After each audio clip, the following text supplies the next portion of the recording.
What's going on, guys? Sean Nalewanyj, SeanNal.com.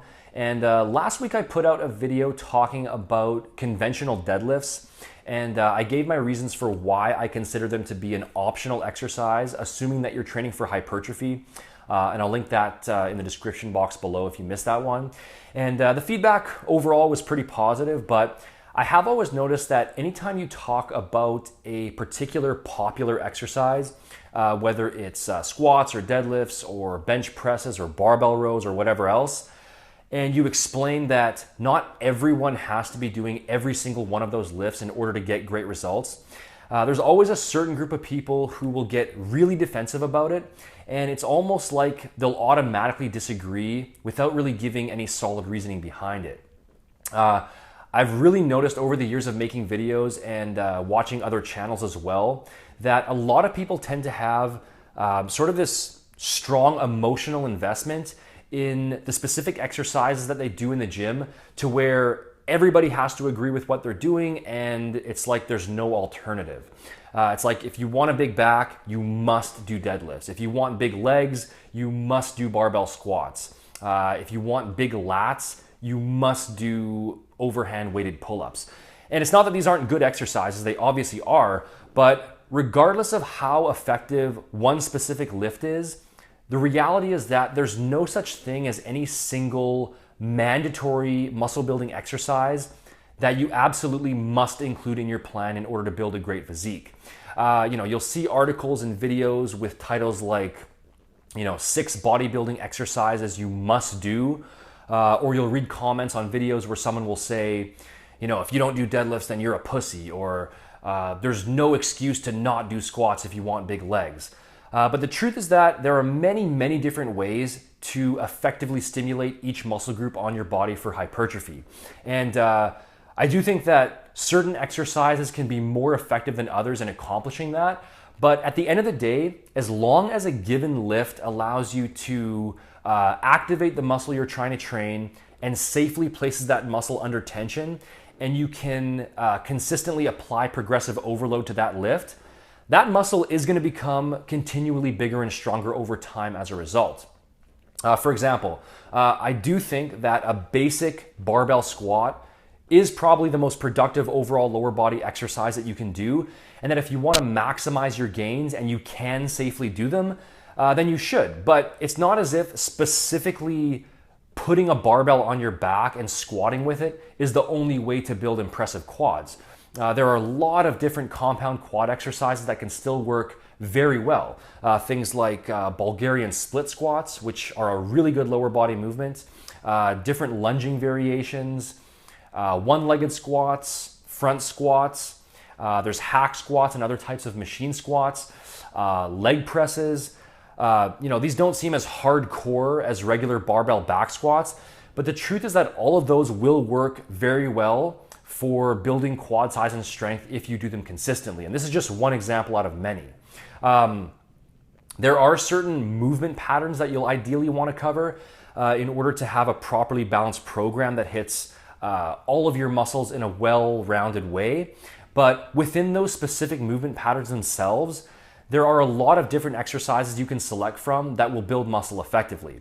So yeah, there are certain exercises for certain muscles that I would favor over others by default, or that I would consider to be optimal in a certain situation. But the gap between a 100% optimal muscle building exercise and a less than optimal but still effective alternative is not going to be that large, assuming the alternative lift activates the muscle you're trying to target and you're achieving progressive overload on it over time. There's no such thing as any single muscle building exercise that you must do. And this is especially true if it isn't necessarily your goal to fully maximize hypertrophy and you're just going for sort of a leaner, more athletic look as opposed to a bodybuilder look. Or another situation is if you've already achieved your goal physique and you're just trying to maintain. That's another case where you can more freely mix things up in terms of exercise selection and still hold on to the muscle that you already have. Now, don't get me wrong here. I'm not trying to promote laziness. I'm not encouraging you to go out of your way to avoid certain exercises just because they're more difficult. or to just structure your plan based purely on all the exercises that you like the most and avoid the ones that you don't like. I'm not saying to go do leg extensions instead of squats or to do all cables and all machine lifts just for convenience. That's not the point here, but I more so just want to encourage people to maintain an open mind when it comes to exercise selection and not fall into this dogmatic way of thinking that we tend to see in the fitness industry, where certain exercises are treated as having magical benefits and that everyone must do them. Everyone has different training goals, different physical limitations, possible equipment limitations, different preferences. So it's a matter of assessing your individual situation and figuring out which specific exercises suit your needs. If you have an injury of some kind, then don't try to power through a certain exercise that gives you discomfort just because somebody else says that it's an exercise you can't go without. There are a lot of alternatives for each movement pattern to choose from, and you can probably find one that doesn't give you discomfort, but that is still effective for building muscle. Or another example, if your main goal is hypertrophy, then you don't necessarily need to follow the same lifts as someone who's more focused on powerlifting.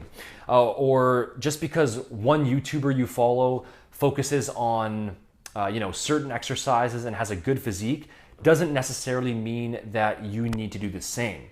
Correlation does not always imply causation, and just because they have a good chest and they perform a certain chest exercise doesn't automatically mean that they have a good chest because of that lift. Or that they couldn't have built it doing something different. Again, there are many different methods of effectively stimulating a given muscle, and at the end of the day, it all comes down to you and your specific situation, and no single muscle building exercise is an absolute must. So thanks for watching, guys. If you do want to get access to my recommended step-by-step workouts with what I consider to be the optimal muscle building movements, but with good alternatives for each as well, depending on your situation, along with nutrition guides, supplement guides, and one-on-one coaching, then you can check out my body transformation blueprint by clicking here or by visiting bodytransformationtruth.com. The link is in the description.